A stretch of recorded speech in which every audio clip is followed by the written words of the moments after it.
Hey everyone, my name's Adam, and today what I thought we'd do is go over building a fire. We've got a few different kinds of tinders here, some natural, some man-made. I'm going to show you demonstrations of each. What we got is some birch bark here that I picked up a little while ago from a birch tree. This is a great natural fire starter. Other thing we have on the natural side is a chunk of fat wood.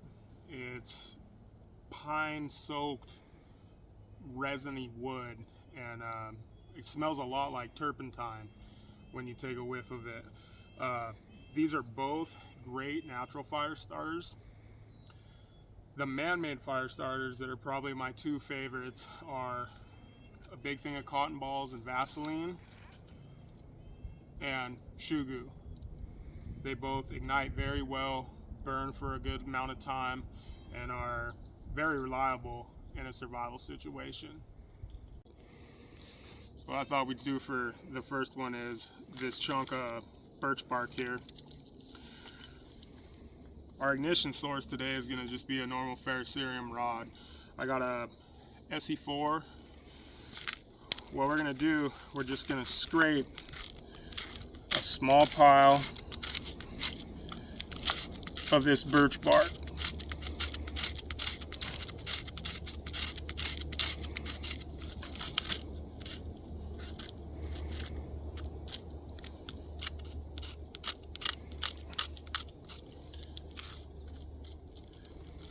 And once we have a decent pile of that,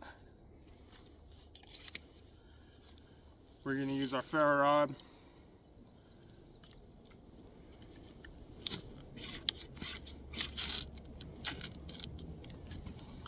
and it ignites right up.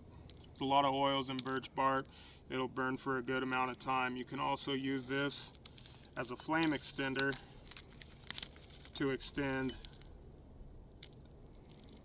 your fire's life. Very good natural fire starter. So the next one we're going to go over is fat wood. This is just pine resin infused wood basically. Whenever a tree is injured or is cut down, fell down in the wilderness, whatever, these resins will rush, kind of like a scab when you get a cut. These resins will rush to the injured area, right? So you can collect this in nature. It burns extremely hot. It's basically waterproof, and in my opinion, one of the best natural fire starters. And so I'm going to give you a demonstration on how to process this and light it up. You just take the back of your knife or the front, whatever, and we're going to scrape this into a pile.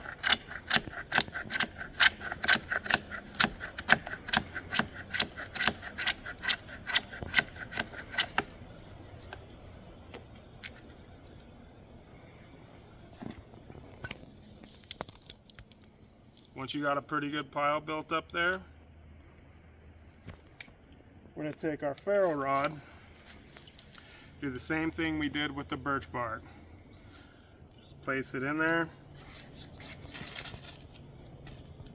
and it'll light right up.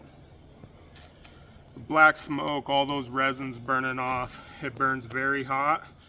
And like I said, it's practically waterproof. So for a natural tinder, it's one of the best out there in my opinion. So the next one I wanted to talk about was Shoo Goo. Just basic Shoo Goo. A million different uses for this. You can use it for pack repairs, obviously fixing boots, whatever, but it also works as a phenomenal fire starter, and it is waterproof. Just gonna squeeze a little dab on our bark there. Same thing as before. Just hit it with a spark.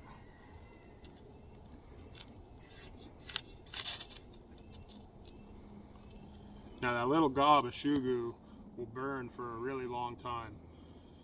You can smear this on wet wood, you can smear it in the middle of your tinder bundle, whatever you need to do, and it will burn for a very long time. Now the last one for man-made fire starters is just cotton balls and Vaseline. tried and true. They work great.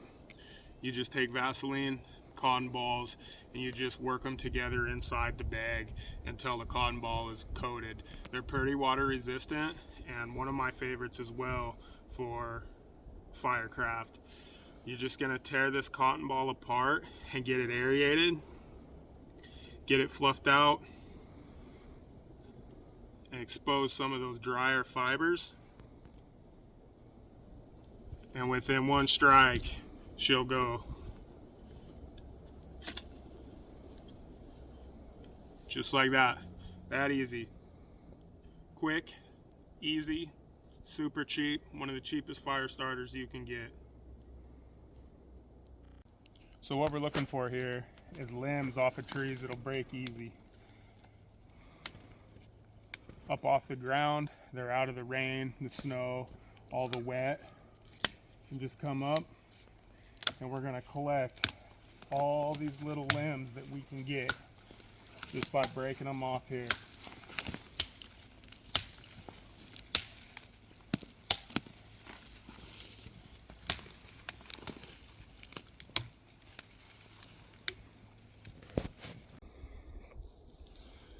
So now we have our wood process that we gathered earlier.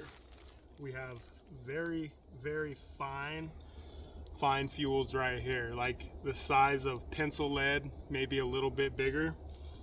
Then we have our next size up, about the size of a pencil. Our next size over, about thumb size, to our heavier stuff, which is more like the size of your wrist. So the first thing you want to do is we're going to build a platform to keep this stuff up off the ground and keep any moisture from getting to our fire. So we're going to build a little platform. We're going to take a brace stick, and at this point we're going to set that up there. Now today we're going to make our fire out of the natural materials. So I've scrounged up the rest of that birch bark that we gathered earlier, and I just tore it into little strips. We're going to get our ignition source started with our chunk of fat wood. So again, like before in the demonstration,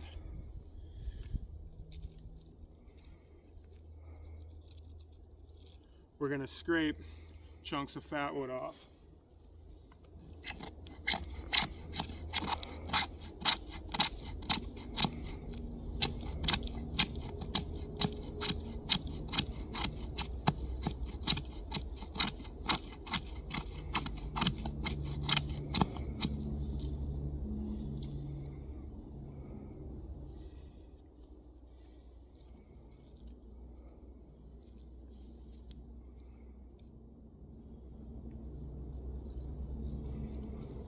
Once we have a pretty good pile of that made, we're going to ignite it with our ferro rod.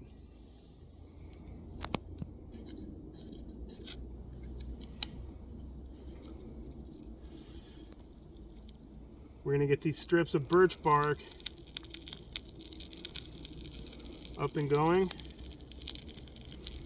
and we're going to immediately take our smalls and lean them up against this brace, kind of fanned out. Fire likes chaos.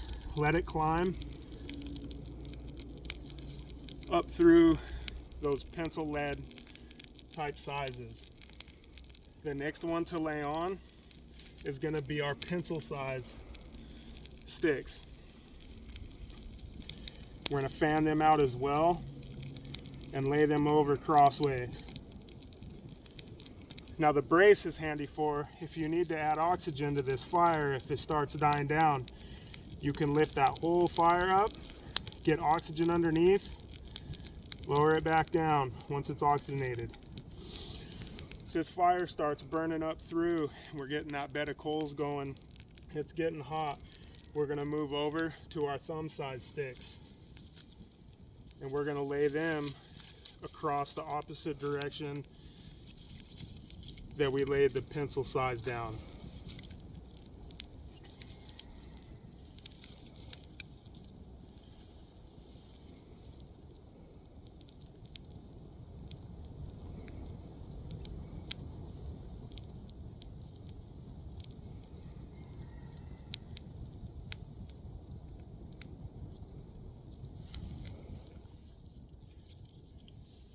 Once that's going real well, you have flames up above here, we can start adding our bigger wrist size fuel pieces.